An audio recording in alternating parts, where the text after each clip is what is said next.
and welcome to Just Bleed Radio. This is our Halloween edition, so I'm not going to give it a number because it's very likely it's going to be a horror show. And tonight, as usual, I have our editor, Super Dave Fairtex, and Austin, of course, or No Special as he's known around these internet parts. Tonight we'll be discussing a little on the boxing, although none of us are great boxing fans. But we'll have to talk about Francis and Fury. And I dare say we'll find some other topics to talk about. We might venture into doing a Frankenfighter a little later, but we'll leave the topics open. So let's get on with the first fight, shall we? What did you think about the boxing fight, Austin? Francis' performance overall, and Fury's performance for that matter? Well, to start, there was a lot of discussion about whether or not Ngannou was even going to be able to be competitive, right? Because we had not seen him just purely box at all. And yeah. Sorry, just jump quick. There, I actually said before the fight, I'm not sure Francis will even be able to keep his arms up for 10 rounds. He's just not used to doing that, generally speaking. So yeah, sorry. Carry on, Austin. No, you're good. You're good. I was just because considering it's like it's a completely different environment that you have to compete in, and on top of it, different rule sets. Blah blah blah blah blah. But the concept was, can he be competitive against one of the best boxers currently? Not just from a different generation as McGregor did, and I mean, credit where it's due. It's like Floyd happened to give McGregor something to work with in the first 4 rounds, and McGregor kind of played ball a little bit, trying to make it seem like he was in the fight. Whereas Ngannou didn't get that luxury. He was fighting a younger fighter, which was not the case with McGregor and Mayweather. Tyson Fury is relatively a young heavyweight and a relatively heavyweight. Like, he's not known for sitting out like for injuries issues. He's more willing to sit out because he's just not interested, or he's not entertained, or he has for other reasons other than just having injuries. Usually, rarely is he coming off of an injury, whereas Ngannou literally had both of his legs torn to shreds as far as tendons are concerned. Then you had the long layoff come into this fight, the whole situation with the PFL where he's signed, but there's no guarantee of what's going to happen. Apparently now Bellator is going to be involved with their roster after the acquisition. He has a future after this as far as MMA is concerned, but this whole boxing endeavor was just, we had no idea what to expect. Matter of fact, a lot of the talk was centered around Ngannou just trying not to be embarrassed. And I'll tell you right now, I was thoroughly impressed. Not because of the knockdown, but just the fact that he maintained his composure. He didn't get overwhelmed. I don't know if that's just because Tyson underestimated him, or if it was just because Tyson Fury was pretty much going in there just to kind of have a sparring session with the world lineal heavyweight champion in MMA. I don't think he took this fight as seriously as he should have, and sure enough, we're dealing with a situation where Ngannou looked impressive, and I was blown away by that. Yeah, and Dave, what do you reckon? I thought it was a hell of a fight, actually. A lot of people talked about it being like, besides the knockdown, it not being that exciting, but overall, I enjoyed it a lot. Just watching Francis perform. I'll have to admit, I was dead wrong. Like, I didn't think Francis stood a chance whatsoever. I thought Fury might carry him and then stop him. I actually placed a bet that Fury would win by finish. So it's always fun to kind of expect something and then have the complete opposite happen and watch it play out in front of your eyes. So that was kind of cool. Watching Francis, like, I didn't expect him to fight switch at all, and he kind of went to southpaw a few times, and I think Fury wasn't prepared for that. Yeah, And I just jump in there, Dave. I was just watching the interview with Eric Nixick, and that was apparently something they'd trained specifically to do, to quite often change stance against Fury to give him different looks. So sorry, Dave, carry on. Yeah, and I think he had some success out of it. And like sometimes Fury tried changing stance and fighting southpaw with him, and that didn't really work out. And he'd go back, and so that was just kind of interesting to see. He looked pretty good. Yeah, he I don't blew think, my expectations. I really didn't think he'd get past probably maybe the 6th round of Fury would put him away. yeah, I mean, I didn't really know what to expect, but I expected it to be ugly, and I was dead wrong. So Yeah, it was fun to see. Um, don't I worry, thought, don't worry, you and 95% of the rest of the martial arts world as well. yeah, So true.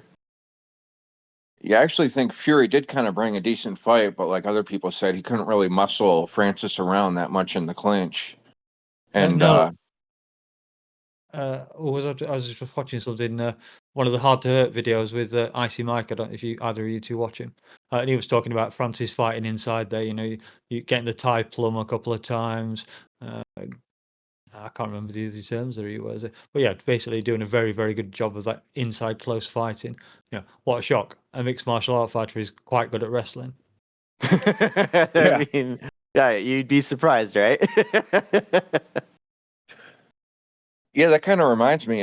Francis did have some nice dirty boxing and like some really nice uppercuts from the clinch position. I mean, I know boxers do that, but it kind of reminded me of more a MMA style, the way he was using it and having some success. So that was I think, pretty cool to see. I think Fury had a nice elbow as well, didn't he? Yeah, I've he did. seen a I mean, still of. I like at first it kind of looked like a short hook, but I thought he threw an elbow, and then when they showed the replay, it actually did look like an elbow. Like I think it's kind of dirty a little bit. Like he kind of charged forward with his head a lot when they were fighting opposite stances. Like I think he likes the head clashes. I mean, I think he's just a old crafty, or he's not old, but a crafty boxer who, he's gypsy. So No, yeah, I, for I sure. want to. I would say it's more like his height situation where he's leaning in to grab the clinch and your head happens to be in wrestling. They teach you to use head position. I don't think it was so much that he was trying to be dirty. I think it's just because when he's big and tall, like he can't, and he's trying to keep that head position. Your Yeah, it's got head has to come down, so it's like he has to line it up with your temple to keep that position. Francis was doing a pretty good job, like using the overs to try to like manipulate him, but like Tyson's a big dude. I mean, I yeah, can't remember what they weighed in at, but like he's not a small man. yeah, I think it was like 277 or something. And Francis was 272 maybe. Yeah, yeah, yeah. something like that. Yeah, it might be 282 for Fury. I'm not Yeah, sure. and I think it's the heaviest he's weighed in because K Stacks comments on it on the Discord. I was going to say something there and I've lost my train of thought now. yeah, that's one thing. K-Stack said that he's actually 6'7". That's what I was going to talk about. Yeah. Yeah, Yeah, he didn't look 6'9". He looked a little closer to No, 6'7". there's no he way. looks huge compared to Francis, though. I mean, I he mean, did look a lot bigger fast. than. To be fair, I've seen a photograph of Fury next to Tom Aspinall, who is 6'5", and he's not. He didn't look like he was 6'9" against him either. So Nah. Interesting. yeah. Hmm. Speaking of, actually, no. We'll wait just a moment to that. I think. Anyone else want to take anything further on the boxing? Dave, you got Uh, anything? no, I think I covered pretty much all I want to say. It was did you see when Tyson kind of like fell down later in the fight and it almost looked like he was going for a double leg? Did he like trip over his feet or something like that? Or I think that's what it was. Like he literally tried to charge into it, and pretty much like I think he got stuffed. And he wasn't prepared for it. But no, I mean like I think he tried to like kind of throw that whole situation in there so he could kind of like get away with one. But Francis being the beast that he is, he just kind of said, "Nah, not today, son." um, does this? I mean, was this what he was looking for?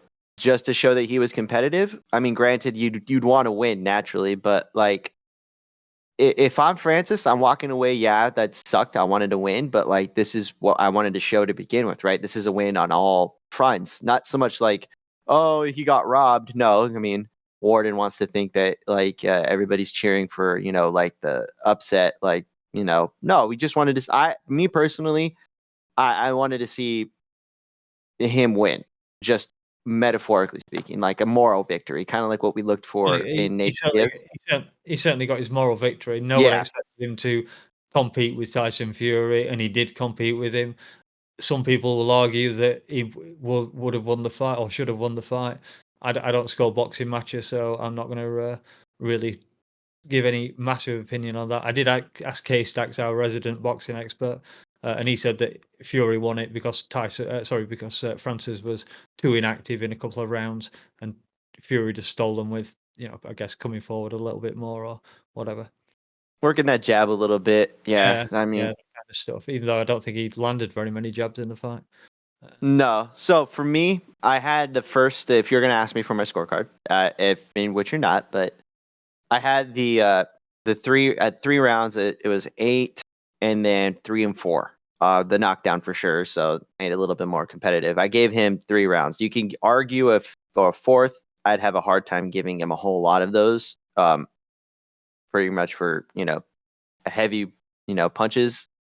He overcommitted on a couple. That left hook that he throws is a little wide, and the straight right or the overhand that he throws from the right side is he he lands it, but it seemed to kind of be one of the things that he was kind of like looking for more often than not. And it kind of showed that he was headhunting a little bit. Yeah, you can land on Tyson, but not easy. And if you land Yeah, on I him, was I sometimes was it's kind of surprised he didn't go to the body a bit more. That would have been the ideal way to slow Fury down a little bit. a little bit. I think it's because he was more concerned with trying to catch him off balance, which I think that's what led not so much the fact that he was trying to end the fight. I think with Fury, I think it's because Tyson Fury got overcommitted on a shot, and then just kind of like he's not very strong legged, so I would imagine him kind of being off balance is not hard for a fighter to kind of catch him on, right? Yeah, quite possibly, yeah. So the question I would have is, if he had the extra 2 rounds, if a belt was on the line, does that benefit Francis in this kind of considering what we saw? No, if the belt was on the line, I don't think you would have seen quite the same Fury we saw last night. Hmm. And I don't think I think there's although I was hoping that Fury had taken it seriously because he said all week long he was taking the fight seriously. Um, Maybe he didn't take it as seriously as he should have done, or maybe it was off. I don't really know which one.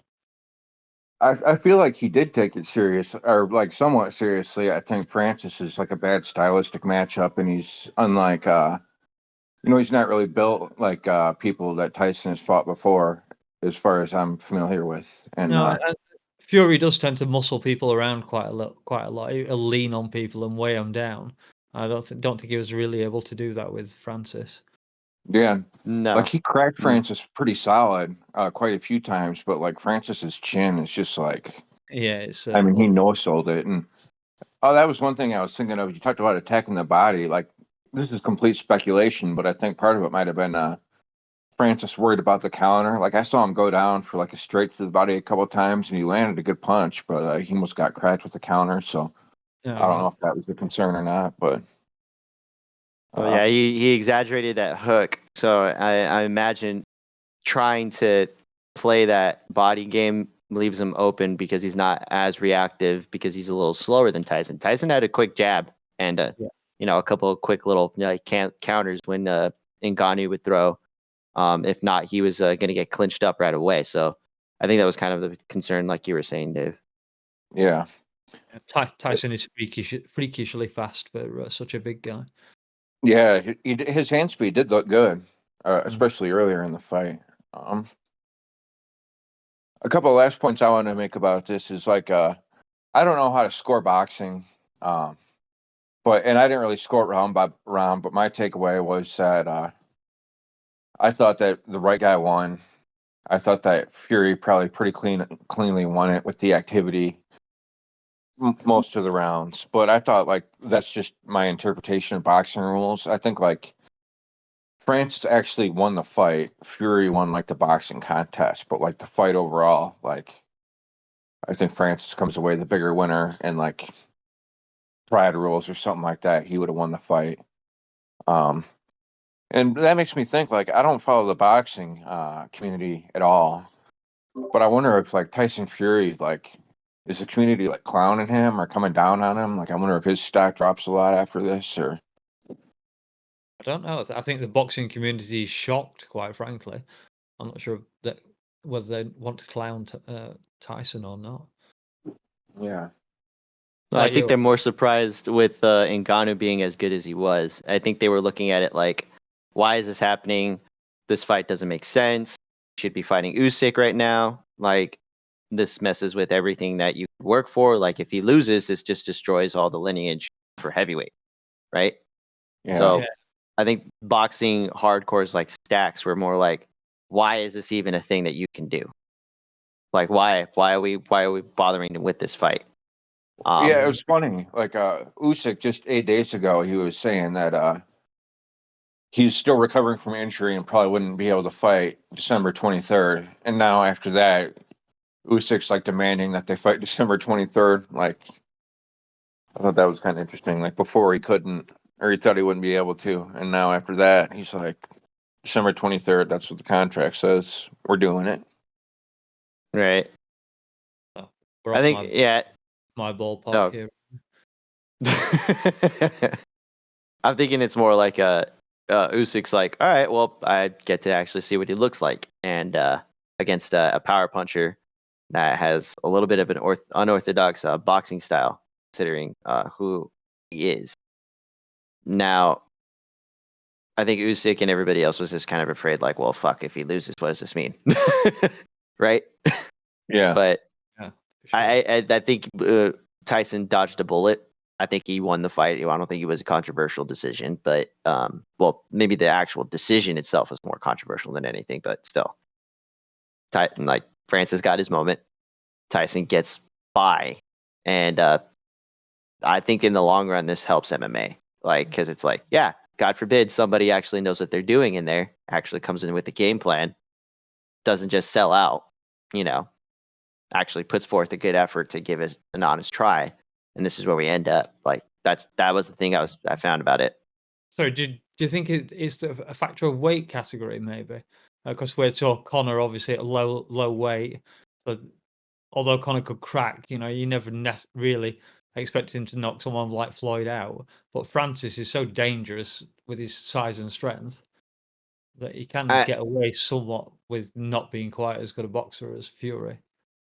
Yeah. Plus, heavyweights don't really have the cardio and shit. Like, they're not going to be a huge threat the entirety of the fight. Like, someone like a Canelo or a Floyd Mayweather shit, where they're maintaining their speed and all that shit, like, throughout the whole fight. mean, possibly. I mean, for me, it's more or less like there was more strings attached to the Mayweather fight than there would be in most fights, and then this fight happened to have more of 230 the. million strings attached to that fight. Didn't he make him weigh it at 154 instead of 155? Yeah. Yeah. So there was that. I think there was also like I think he couldn't have weighed more than this X amount on the fight day. They changed the boxing gloves. There was more asterisks on that fight. Plus, it was more of a gimmick. That fight was more of a gimmick than anything, I think. I think also the fact that Floyd carried him more throughout that fight. Not to say that Tyson didn't do the same with Ngannou. This fight was more competitive, I think, is because Ngannou came in with more tools. And yes, heavyweight also comes with that whole size matters, you know, kind of logic to it a little bit. Ngannou being as big as he is, also being as technical with his clinch game, I think helped him. But I don't think it was the most like outright factor fight. I think if that fight goes a little differently with the title, yeah, Tyson's probably going to take it a little bit more seriously, like Danger was saying. But I think for me, I was just more hoping that we got to see a little bit of what we saw, like just the whole like game plan actually coming to fruition. And like the knockdown was something I never expected, although I hoped for it, but that was it. Like Francis got his moment. Francis got actual praise for showing up to the fight and actually performing well. And talking this praise. Can you imagine if Francis had beaten Fury? oh god. So that no, not for not for that reason. Eric Nixick would have trained Francis to beat Fury and Sean Strickland to beat Izzy in the same year. How about that for Oh, Coach of the Year? oh my god, like you can only yeah, that's god. That's like two near impossible upsets, Yeah. He's already right? a lock for Coach of the Year, in my Oh opinion. yeah, I agree. Yeah. Oh no, yeah. 100%. I don't think there's any other coach that you can put, right? No. So anyway, now that we've moved on from boxing, I'll go into the thing I was going to talk about beforehand. I was mentioning Tom Aspinall because he'd been training with Fury, of course. But no, we've had the recent news this week that John Jones has managed to tear his pec and therefore will not be fighting Stipe in the upcoming card. I forget the number off the top of my head. So Stipe, 295. thank you. Stipe is obviously not interested in fighting either anyone else other than John, as it's now become known as a legacy fight, which didn't exist before, but no one needs to worry about that. So we end up with Pavlovich versus Aspinall coming up to replace them both, which is probably a better fight all in all, although we won't get to see quite the same names involved. So, what do you think about that? What's your thoughts on d- which one of those guys do you fancy in that fight? Part of me has to favor Tommy Aspinall. I think skill wise, like across the whole spectrum of MMA, he's one of the most talented heavyweights. Maybe the most talented heavyweight as far as well rounded skill set. I don't like that this is on such short notice for him. Like Pavlovich was the backup for the fight, so he's been training. Same notice as Michael Bisping got for his fight against Rockhold, 2.5 weeks So- to the Yeah. day, to the day because he talked about To the it. day. Yeah, to the day. All right. You got me. Yeah, I don't.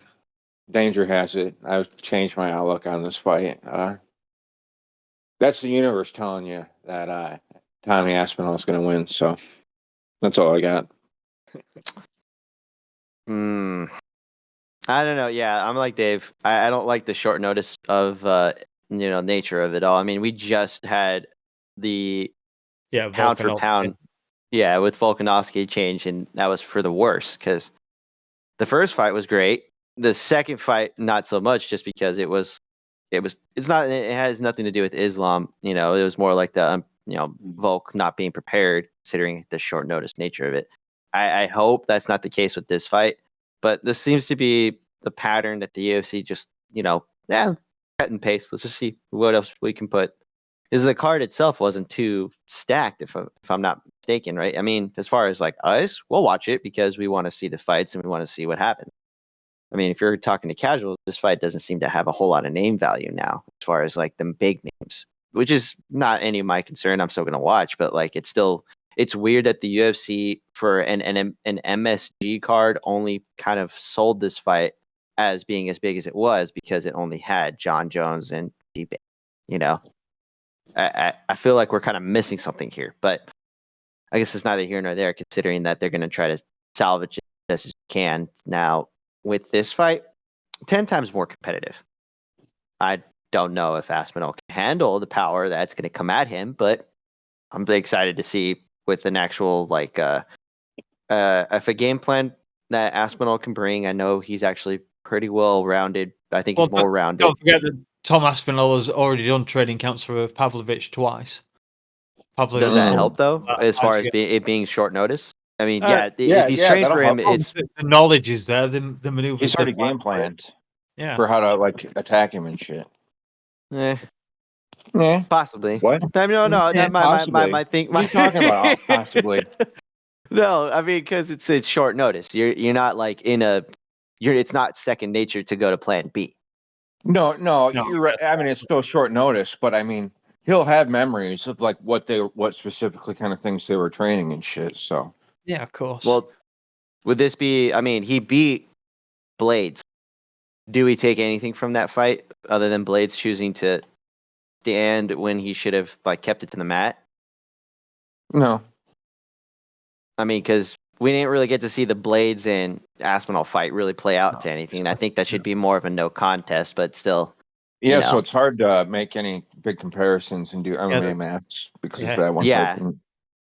Yeah, and that was my whole thinking with this. I'm like, well, shit, he hasn't really had to grapple, and the only grappling that he ever did was pretty much against Over.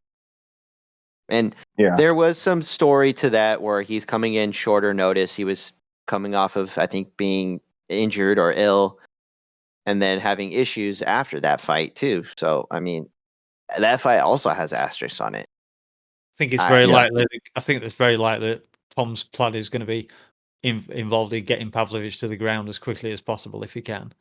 I'm not saying he's not scared. I don't think of doing the man dance with him a little bit, but I don't think he'll want to keep it standing for too long. Pavlovich is too dangerous on his feet. agreed. He's got hands of death, so and with it being short notice as well. I know Tom's been training a lot on grappling and wrestling because he always does.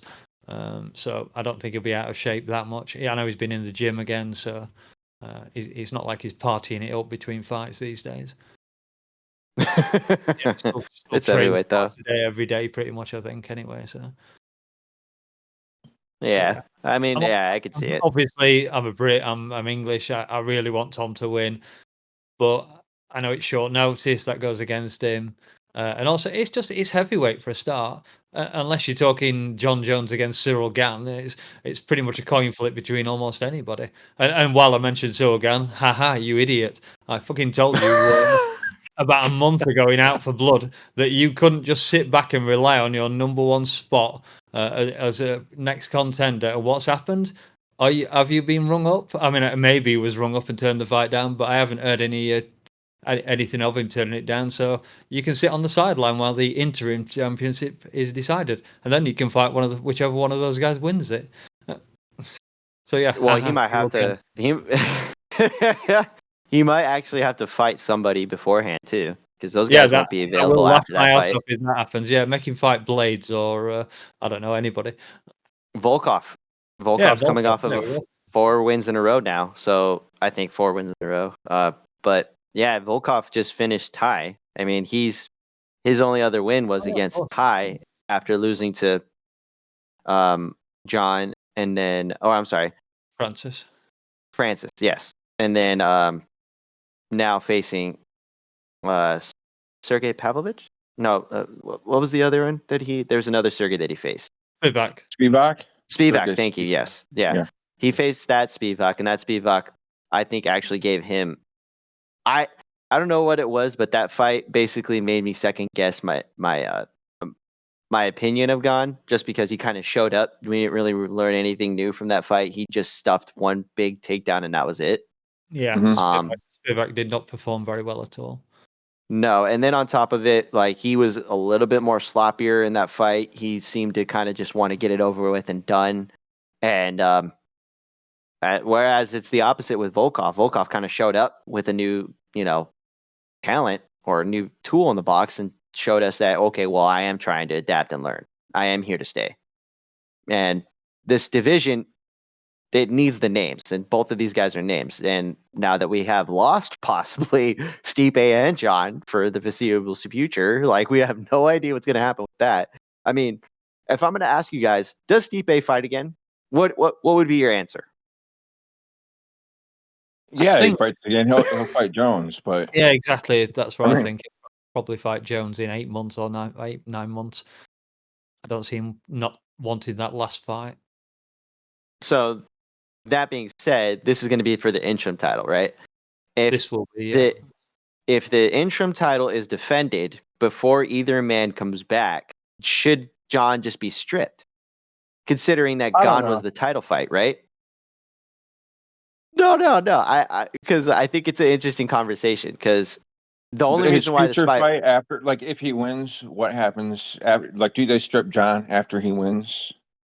If he wins, like, if John doesn't fight, No, I think because Austin's saying if let's say I'll pick Pavlovich. Say Pavlovich wins, Gan gets to come in in 4 months' time, Gan fights Pavlovich for the interim title. Pavlovich flattens Gan, which we know he would.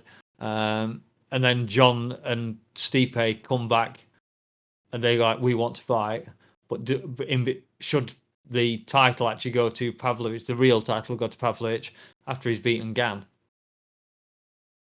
If he's, as Austin said, if he defends, Yeah, because like that basically, because it turns into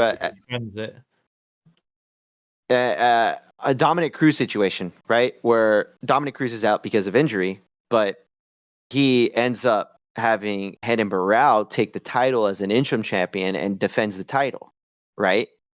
The same thing happened with Whitaker, where Bisping was injured or choosing not to fight, because of trying to fight GSP at the time. Whitaker becomes the interim champion. Then eventually, after whatever the hell happens with GSP and Bisping, eventually he becomes the champion by virtue of being the only non-champion, I guess, that didn't fight for the belt, but I guess is the only one that has a belt, so they just give him the belt. Essentially, no, because that's like John's out for at least 8 months. That's a fact. Stipe is 42, 43. John's not planning to fight anybody else after that. So my thinking is, and I hated that fight to begin with because it meant nothing to the division other than just a namesake fight, and it didn't even need a belt on the. It's not going to happen. It's not going to happen because Yeah. Dana loves John Jones. He always refers to him as the GOAT. The greatest fighter of all time. So John Jones will be heavyweight champion. He will fight Stipe in that legacy fight because it'll earn pay-per-view numbers will be spinning in Dana's eyes. So that's Really? And I think so. I think so. Yeah. I don't know, man. I mean, I don't know. Maybe I'm just too in the bubble on this one, just because like I don't look at that fight as meaning anything. Francis Ngannou walked away beating Stipe, right? Then nothing happened after that. The title basically went to John, essentially by virtue of the UFC not wanting to do anything with the title. In terms of the division, it doesn't mean anything. But in terms of numbers, pay-per-view numbers, and as that term has been used, as a legacy fight, it's a great fight that a lot of MMA fans would like to see. As we just said, the amount of people interested in Pavlovich and Aspinall is much less than were interested in Jones versus Miocic. Just That's the way fair. the MMA world works. So. Yeah, Okay. nah, I'm too close to that one, so it makes sense. Yeah. Yeah, I don't know. I think this fight's actually good for the division. Like, I'm glad that the heavyweight fight kind of fell out because, they're probably both going to retire after Jones would have fought Stipe. Yeah. And so then we'd be doing this fight further on from now even. So doing it now actually moves the division on. So if John and Stipe fight and they both retire, then who's ever holding the belt at that time just becomes the actual champion. One thing I want to point out is we'll have to say it's pretty goddamn impressive that Tom Aspinall is even here in the first place. Like, what a turn of events. Like, he was matched up against Curtis Blades in July 2022. And we're all like, a lot of us were like, what the fuck are they doing with this matchmaking? They're killing off a prospect potentially. And then he got injured. And it was worst case scenario and he lost. We're like, oh, it's going to take him forever to get back to the title, like years. And then he comes back and he smashes Marcin Tybura. And just through a crazy circumstance of events, he's now fighting for the interim title, which I think will become the actual title after Stipe Jones happens. If it ever happens, they'll both be gone and they'll just do it. So I almost consider this like for the real belt. And I'm so lucky, and what a fortunate turn of events. Like, a year and a half, less than a year and a half ago, we thought it was going to be years before he'd have a title shot after I that didn't loss. think it was going to be years before he had his title shot, but I didn't think he'd get one quite this quickly. Yeah, for sure. Yeah. But yeah, That's what I had. A year with his knee. Was it a torn ACL? I can't remember. Yeah, it was a torn ACL at home. Like I think a year and a half ago now. No, Yep. no. Yeah, it's probably getting close to a year and a half now. Yeah. Like, I thought he needed like 2 wins before he got to a title shot. Like after the Blades lost, but shit worked out, and I'm rooting for him. I think he can get it done. I actually think Danger was saying that Aspinall might go for the takedown and want to get it there. I Yeah, I think did. he might actually have the skills to use his footwork and range and kind of jab him up and shit, but he probably will take it to the ground. But if he does stay standing, I don't necessarily be a huge problem for Tom. I got a lot of faith in his hands. Yeah, he's got a good chin as well, to be fair. Although Yeah. against Pavlovich, anyone's chin is suspect, I guess. Mhm. But yeah, no hesitation from Tom either. I've heard one of the UFC officials rang him up at like 5 o'clock in the morning or something. And he was looking at the number and thinking, "This guy, this number doesn't ring me very often, almost ever." And then answered it, and the guy was like, "Are you fit? Are you ready to fight?" And Tom was, "Yeah, I guess so." And then the phone, "Okay, I'll be in touch tomorrow." And the following day, rang him again, 5 o'clock in the morning, woke Tom up again, and said, "Yeah, do you want to fight Pavlovich?" And Tom was like, "Yep, get me in there," which is what I said. Like I said in the Out for Blood segment we did, Tom was up for fighting anybody. Gan isn't, so Tom gets through. Wasn't it? I do remember, like, it seemed like only a few years ago, Tom was like saying that he wanted to take a slow build to Yeah, he did. work Yeah, his way to the title shot. And, it just ended up, I mean, it hasn't been the fastest, but it seems it's been somewhat quick, even with the injury. And well, he it's has got the interesting how that, fastest, shortest fight time in the UFC. yeah, The, that's true. the guy with the second shortest fight time is Pavlovich, so we know we're not going to have a long heavyweight championship. I don't think. That's a good quiz question. Yeah. So my whole thing is that it would have been better had Stipe fought somebody and probably faced Gon just to kind of get through this monotony that we have with this division. And then on top of it, if you had like John face, I don't know, Pavlovich, just so this division moves through. Because that's like my whole thing is like, what's the point of having contenders if you're just going to have them fight each other and the champion and names only fight each other? Yeah, Like, but John, we're not. John's made it quite clear he's not interested in fighting the up and comers, and Yeah. I can respect that. He's at 29-1 record with that, which the loss that isn't really a loss or whatever his actual numbers are. He doesn't Yeah. need to. Sooner or later, if he keeps fighting, he knows he will lose. He's enough of a realist for that. So yeah, take his one more fight, sail off into the sunset as the GOAT. If not the greatest heavyweight, he'll still sail off into the sunset as the GOAT in all likelihood. I know there's Like, he could have. some people coming up that can possibly overtake him, but I think you were on about talking about who was some GOAT conversation, weren't you, Austin? That's a great transition. Yes. John's not going to be the heavy GOAT in my opinion this year, even if he gets another win. But as far as like the current pound for pound status, but I think that belongs to Islam Yeah, Makhachev to we're begin talking with. pound for pound rather than GOAT. Okay, yeah. Okay, yep, that's fair. Just wanted to check. That was all. Yeah, good. John's not the pound for pound right now, just because of a one win over Gon that was suspect to begin with. So my whole thing was, if we're looking at the pound for pound, if Stipe shows up and gives a good, show of himself in the fight, and I think he probably would have, I think we're looking at, John becoming the pound for pound again, just because inactivity doesn't mean that you're better. It just means that you haven't faced anybody. Whereas Islam has proven that he's faced the best pound for pound fighter lower in the, from 55 down and beat him twice and finished him the second time. Granted, that fight was on short notice. I don't think you can take that away from Islam.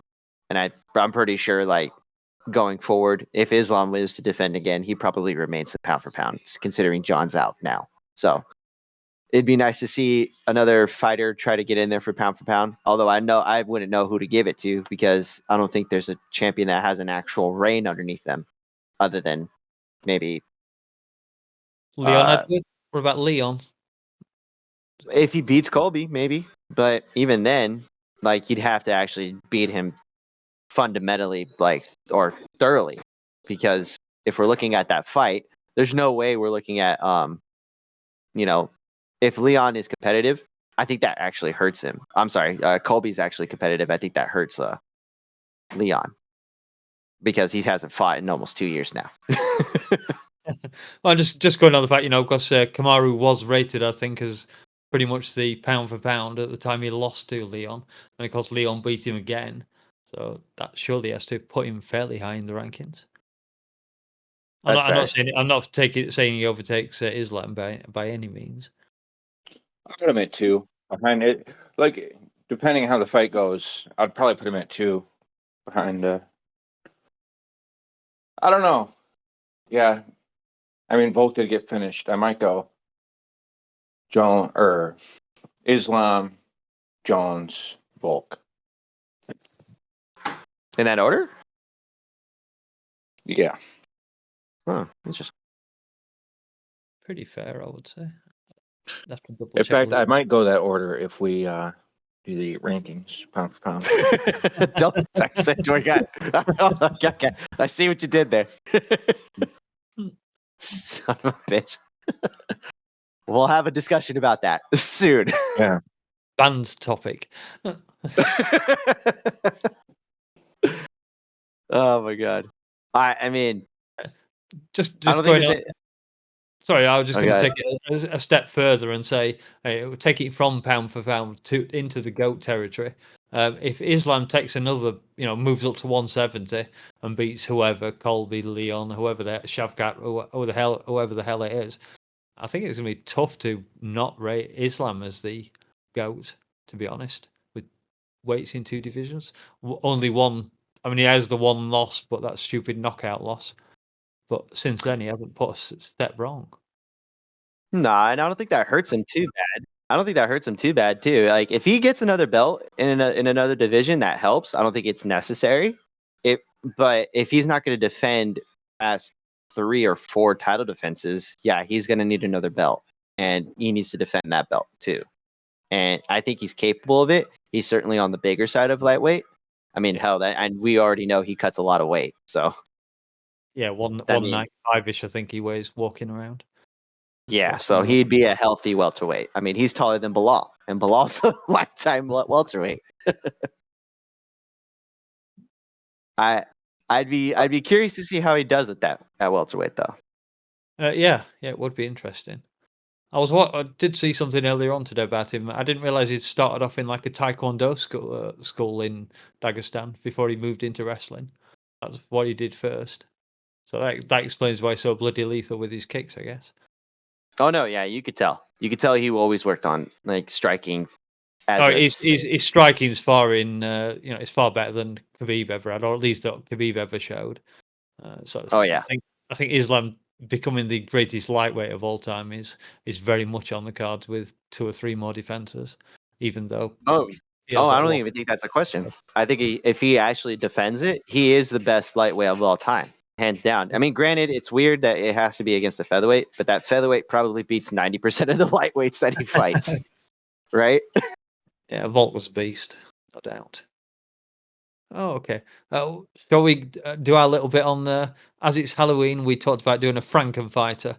So your fighter, you can pick whichever parts of any modern or any MMA fighter, I guess, piece together your ultimate body. We can start from either the legs up or the head down, and go through if people fancy having a go at that. Yes. Yeah. Okie You dokie. go So there. You go on then, Austin. Pick a leg or both legs, whichever way you want to do it. all right? Let's see. So let's see. We're gonna go from the top down. At least. Oh no. You know what? Let's go. Let's go legs. I got legs, and I'm gonna use Anderson Silva's right leg because that's the leg that he kicked Vitor Belfort with in the Okay. face. And the left leg is gonna be Jose Aldo. Okay. It's gonna be Jose Aldo's left leg because that was I think that was the leg that he used more often than not when he would throw kicks. I could be mistaking it for Edson, but then again, I know both of them are kickers in general. So, I will jump in then. I will go left leg. I will go left leg Mirko Krokop because that's the one to send you to the morgue, not the hospital. How did I not pick that? I don't know. Damn it. And right leg, I will go for Justin Gaethje because he smashed some thighs with so some calves with that leg. So yeah, those are my 2 legs. Dave, you ready? That's a Yeah, good pick. yeah. Yeah. I'm going with both of my legs from the same fighter Okay. because I don't want him to be like fighting at some weird angle. Or like that just seems like impractical. So I'm going with Jonathan Martinez legs. They're like If nearly I'd have indestructible. done that, Dave, I'd have just picked Crow Cop for both legs. So. Yeah, Jonathan Martinez legs all day. I was going to go with Edson, but I think Martinez kicks harder pound for pound with the leg kicks. And Yeah, Edson had to be a run in. yeah. So shall we go on to the body, the torso? Mm-hmm. Go on, Dave. We'll let you go first on this one. For the torso, I will go with Sean Woodson. It's Okay. very compact, and normally, like smaller torso people can handle like higher Gs, and it presents a smaller target. So I don't want a big torso. Small torso is possible. Sean Woodson. I don't think his torso is that small. Oh, it's small. I'm gonna have to check now anyway. So Let's see. You know what? I got one. All right. Mark Hunt. Mark Hunt. Have you seen that man ever get hurt to the body? I don't think you have. it's a very good choice.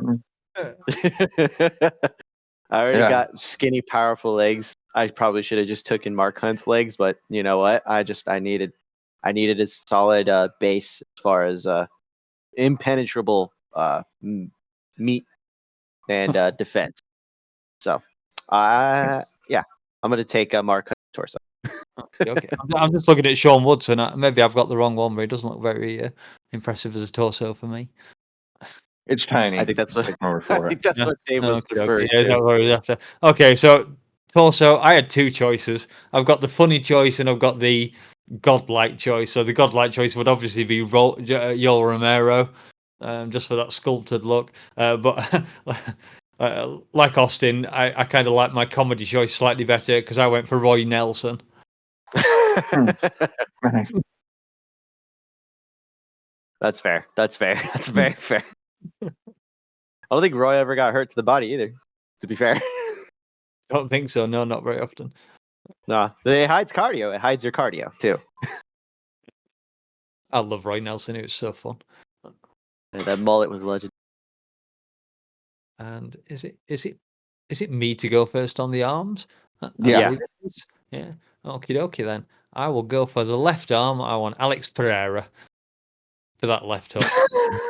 You Oh, you that's know a good choice. you know you wanted it. If you didn't know you wanted it, you know now you wanted it.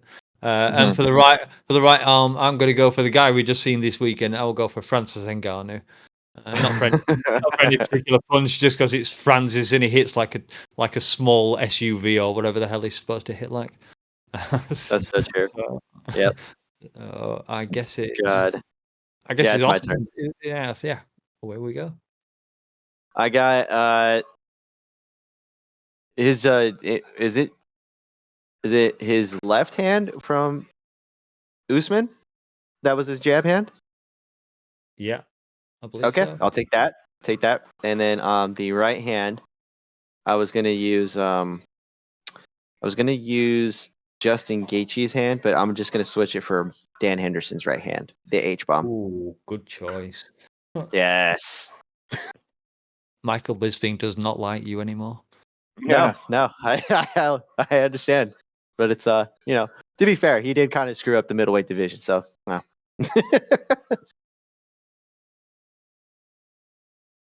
Well, for me, for left arm, I'll be going with Connor's left, and for the right arm, I'll be going with Anthony Johnson, his right arm. Oh, how dare you! Good Mhm. choice. And that just leaves us with the head, I guess. So who was it to go first? I think it's Dave to go first. You lucky boy. For the head, I will probably go with Max Holloway, just because he's got the Yeah, that was guaranteed. iron chin, most significant strikes absorbed, no knockdowns, decent fight IQ. Hard to go wrong. 100%. On my list as well, but you've stolen it early, so Sorry, dude. no worries. I've got 3 for this one. This one's easy. Ah. Austin, away you go. I'll go last on it. I'm gonna probably go with Francis Ngannou's head. Yeah, that dude takes a punch. I don't think he's ever been hurt on the feet as much as he's just been overwhelmed with grappling and small punches from Stipe. But even then, I don't think I've ever seen him physically like wobbled on the feet. And I guess that leaves me to go last then, because I had both those choices that you both had. But my first choice actually was Marvin Vittori, because Oh, head made out of concrete. Mhm. that's pretty That's a good. good choice. We might have to get photoshopping and get these fighters made up and posted in the Discord or something. Yeah, now that Yeah. we actually have them. If only we Mhm. had an editor that could do that. I already made one. You did. I remember seeing it, and it was an abomination. Yeah. It had Artem Lobov arms. Yes. Who was it? Someone put Molly Meatball's arms in, and they were shorter than they usually were. I did Yeah, that that with was a big. Artem's arms. They were Yeah, like, little T-Rex T-Rex. arms. Yeah, yeah, well, that's Max as well, to be fair, isn't it? No, yeah. that's an ongoing joke. His arms aren't that short. I think they just kept shortening them in the actual Yeah, stats. yeah. That was I like think he weird. crunched them when they measured reach. Speaking of Max, because I guess we're finished with the Franken fighter. What do you think of Max calling out Justin Gaethje for the BMF belt? I don't like Do you? it because No, I don't want to see that fight. I mean, I do want to see that fight, but at the same yeah, time, I don't want to see that fight because I like Gaethje and I like Max, and I was really pleased to hear Justin Gaethje going. I don't want to fight Max. I don't want to hit him. I like him. So. I think it only makes sense if Max goes up, right, and stays as a lightweight. Otherwise, what's the point? Like, he's not like out of the title picture now because Volk just literally lost at lightweight, and if Volk loses again, that opens up the title picture for Max. He's younger. Oh, yeah, for sure. If whether Volk wins or loses in his next title fight, we know he's hit the magical number 35. We know he's not going to be around for more than what, a 1 year, 2 year, unless he's just tanking his career, doing a kind of a Tony Ferguson, just carrying on way too long, which won't No. matter anyway. But no, I don't think Volk will. To be fair, I hope he won't anyway. I hate it when fighters do that. Yeah. Yeah. I don't know. Looking at Volk, he's probably going to be around for at least 2 more years. At a bare minimum, 2 more. He's still holding a belt, and unlike Woodley, I don't see him getting finished every single fight that he has after that, right? Because I think Colby finished Woodley after Usman finished Woodley, and then Usman decision, Woodley, I'm pretty sure. Oh, I'm sorry. Yeah, thank you. But it was a one-sided fight, like from the get-go, right? And then on top of it, like Gilbert Burns beat him handedly. Did not finish him either, but still, it just like Luke says it, and I think other people have said it.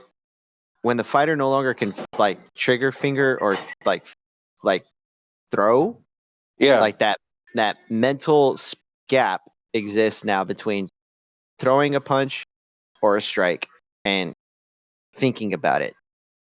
I don't think that is the case with Volk. I think what we're seeing with Volk, it's more of a That was actually what Volk said it was. He said he was trying to get his arms going, and he just couldn't against Islam. So. Yeah. Well, I think that's also like him trying not to overthink it. I don't think that was the case. That's never been an issue for him, and him coming off the couch kind of makes sense. Like he wasn't mentally ready for the fight. He wasn't physically prepared, hadn't gone through a camp, like get yourself worked into an actual like secondhand motion or, habits that are good for the fight. He hasn't had any of that pretty much. He was coming off the couch, right?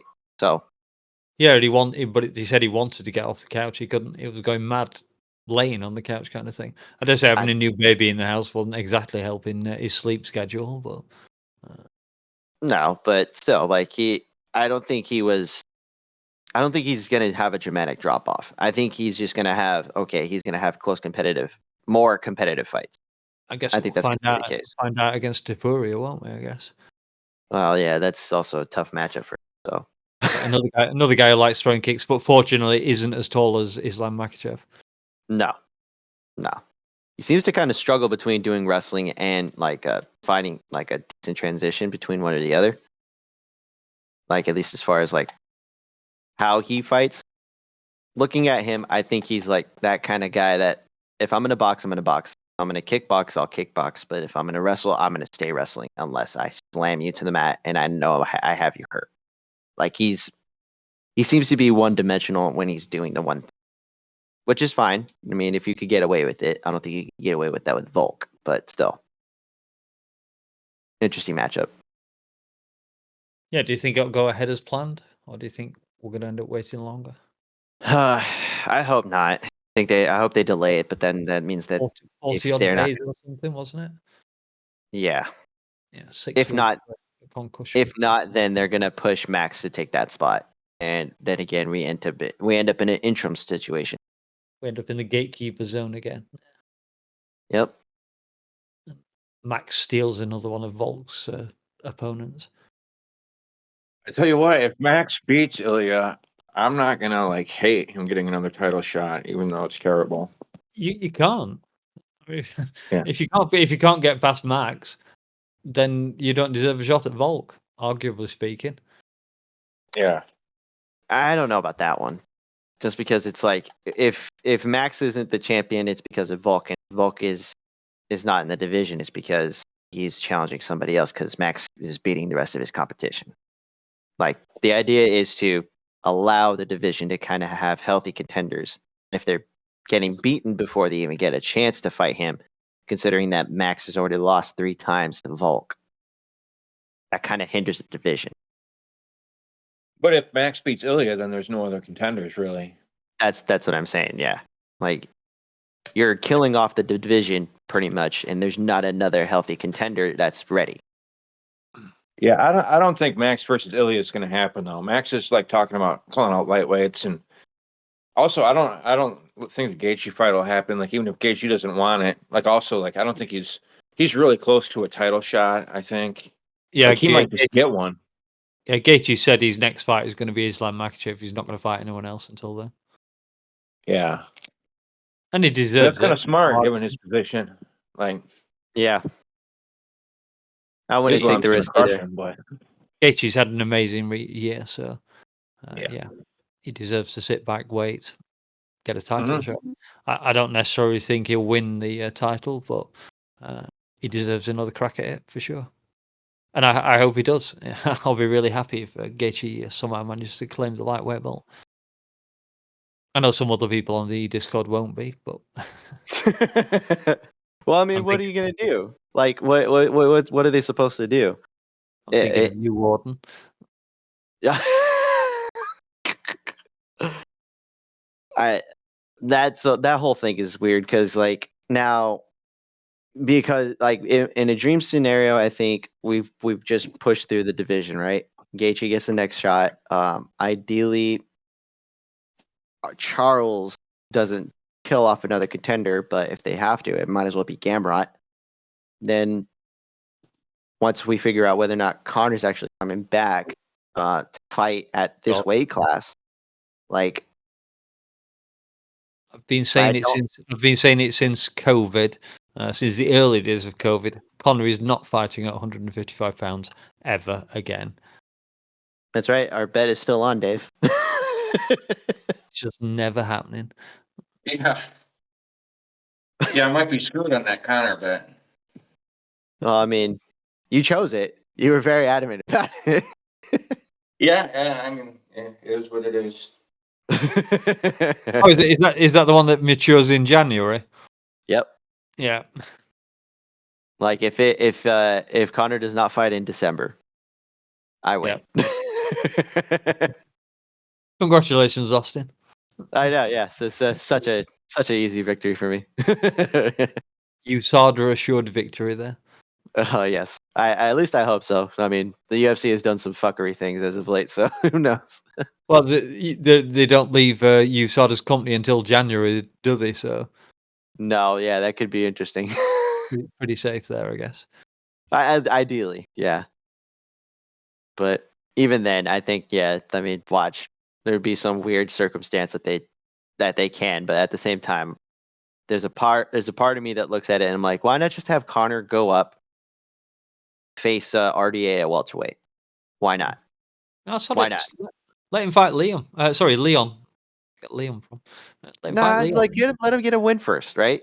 Let him get a win, and then we can debate whether or not he's actually gonna, like, if he's worthy of a title fight. Because at the same time, it would be nice if he was. I just, I if he had to win, I just want to see Leon kick the shit out of him. That's all. that's fair. That's fair.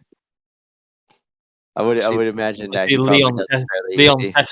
test that titanium shin bone. Oh, that's right. Yeah. God, that'd be insane too to watch.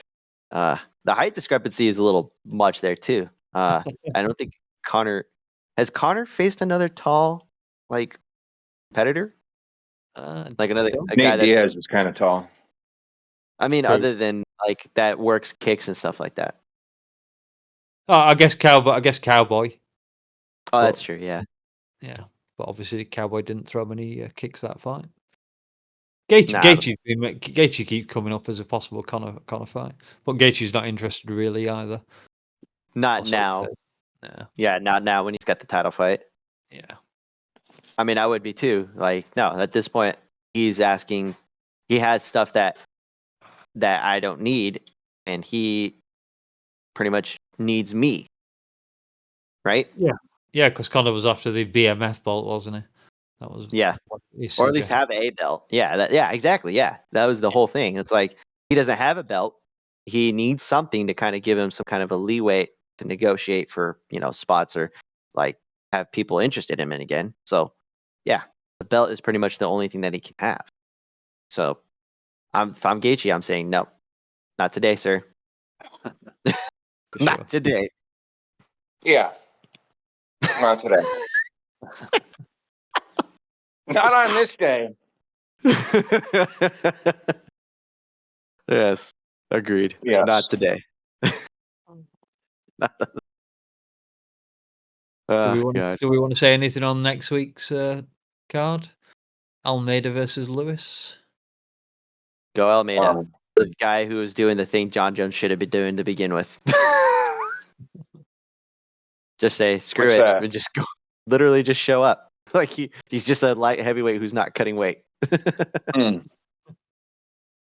the Bonfim brothers are fighting. Oh, they're both fighting. I can see Gabriel Yeah. as the unbeaten one. I didn't see the other one out. Oh yeah, Yeah, the so unbeaten one's the co-main. I can't remember much about his last fight, but I know it was impressive. Oh, Angela Hill's fighting. Good God. Mark Diakese is opening up the card. That's interesting. Wow. I think he kind of went back to striking a little bit in his last fight. Yeah, he did. Mm, Yeah, he's yeah. kind of dropped the wrestling a little bit. Wasn't that always against good to Michael see. Johnson? Mm, Yeah, Michael Johnson was his last fight, was it not? Joel Alvarez. Oh, no. Was it? Oh, he lost in that fight. Yeah. Michael Johnson Yeah. lost. Yeah. Yeah. So, like, that's because he was, like, mixing the clinching and not throwing nearly as much.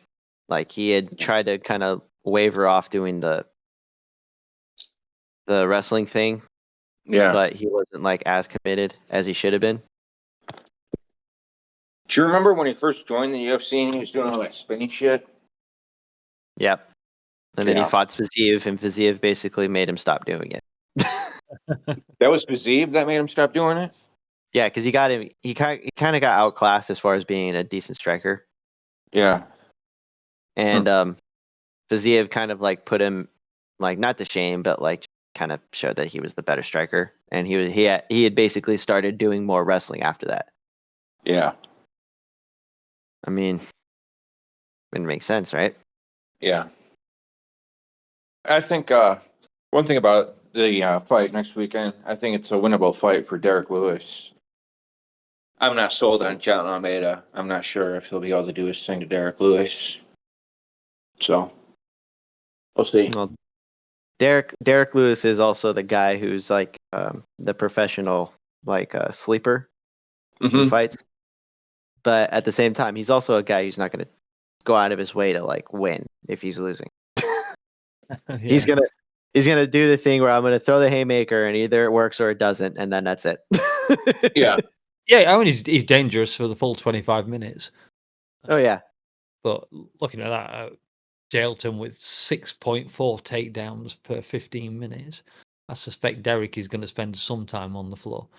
And don't get me wrong, I know Derek can just stand up with 240 pounds on his back, but how many times can he stand up with 240 pounds on his back is the question. All Well, this shit used to be a welterweight. Who did? who? Jolton Almeida. Yeah? Yeah. Jesus. Oh, he kind of grew up, didn't he? Yeah. That's the thing too. It's like they started at a younger age, so him kind of like becoming almost doing the Anthony Johnson or is it Anthony Johnson? Yeah, Anthony Johnson Yeah. started as a welterweight. Yeah. My whole thing is like this is what John Jones should have been doing. Yeah. Screw it. Fight the lower level guys at heavyweight, get a couple wins, so that way it gives you a reason to kind of build up your body naturally. So that way you're not like you're still taking fights, you're still progressing as a fighter, but you're not risking a whole lot. Like you're still considered like a light heavyweight doing the heavyweight thing. I mean, hell, Stipe weighed in at 130, 137, or I'm sorry, 237. I think the last time he fought Ngannou. Yeah, Remember that? UFC doesn't give warm-up fights, though. They were not going to give No, John an easy fight. I don't Not think it necessarily mattered at that time. I mean, Aspinall wasn't there Yeah, at the true. time. Yeah, you're talking 4 years ago. Yeah, Yeah, because it was still Stipe, right? Stipe in DC. yeah, of course. Yeah, Here's one thing that might be interesting is Almeida might have like 2-round cardio and that's it. Like I was looking at his record and he's only been out of the second round once and he lost that fight. Mhm. So What happened? Was if it a this knockout? no, he lost by decision, but he's only been in one fight that went to the third round and he lost it. Interesting. And again, I guess there's a reason why he's only only been in one fight that's gone through to 3 rounds because he finishes them before then. I guess. Yeah. That's true. Yeah. Well, he's got one thing, and I'm gonna do the one thing because the one thing works. Yeah. Yeah, I'm just like if he's really wrestle heavy, I'm not sure how well that's gonna hold up after the first couple of rounds. I mean, if he can get away with it, I think he can. He's athletic enough to do it. The problem is whether or not Derek Lewis is willing to play ball with his game plan, and I usually think that Derek Lewis is fairly good at ruining prospects to begin with. Depends Well, Right? which. also he's like a former like he was a light heavyweight not that long ago. So like you were saying, he's just like a light heavyweight. Not Yeah. but like you think he'll be able to get Lewis down? Like not Oh that yeah. many No, people have had he'll do it. success getting him down and keeping him there. He's got I think. 68. He's got 68% takedown accuracy, Yeah. But he's and fighting like just dudes, I think. Oh no. Yeah. But that's heavy. They all Yeah. can get taken down. yeah, They're all kind of big. They're not the most athletic. Derek Lewis is probably the cusp of that athleticism. But Hmm. even then, it's like he gets the first takedown on Derek Lewis. Okay, yeah, this is going to be an interesting fight. If he can't get that takedown, okay, that just says everything. What if Derek Lewis shows up with abs again? I don't think that's going to matter. Like, it's You don't think that's literally gonna matter? no, because like Derek Lewis is either going to do the thing where he jumps at you from like 9 feet away and Yeah, like lands the a jumping switch kick or some shit. jumping switch kick, flying knee, Superman punch, what you name it, Derek Lewis can probably do it. If he doesn't do that, Derek Lewis being kind of like, I'm just gonna wait, see what happens. Like what happened Yeah. with Gon. Like try, but then the minute you kind of start losing, you're like, I don't want to do this anymore. Well, he is good at catching people coming in for the takedowns. Like I he caught mean, Blades coming in with the uppercut. no, yeah, but Blades kind of what's it Telegraph? called? Yeah, telegraph that from like 5 feet out. Yeah. Like if he didn't hit him with something or stop the takedown, like that was going to be questionable. But we'll see. That's all I got on that. That's all I got to say about that. That's all I got to say about that. Good times. Is that Mhm. is that Abbas Magomedov that's fighting on that card as well? Possibly. I think a bus was supposed to be. I keep saying a bus because I'm not going to say bus? Avis. I'm just going A to say boost. the bus is supposed to be fighting the bus. Oh, from Hell Pichel's fighting. Matt Schnell. No, from Hell Pichel. Vince Pichel. Oh, Vince Pichel. Yeah, no, that guy's like dude's kind of like a diehard old school kind of fighter. Like he doesn't really have much skills, but he has that basic. I'm gonna box and then wrestle you, and I'm a Yeah. decent. He's a decent sized lightweight to begin with. Oh, he's fighting the lesser Bonfim brother. Oh, he's gonna lose. Yeah. I'm gonna call that one. I think that's a. I'm gonna say that. Yeah. I think that dude only fights once a year as well. Vince Yeah. Pichel. Oh yeah, he's gonna lose. He only fights on Thanksgiving or Halloween time.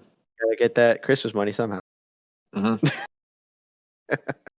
And that's it from your terrible trio at Just Bleed Radio. We wish you a happy Halloween, and we'll see you in next week's show. Good night from all of us. That's me Good night. off. That was beautiful. Word. Mariah Carey, Baghdad, Baghdad moment. Take. Yeah.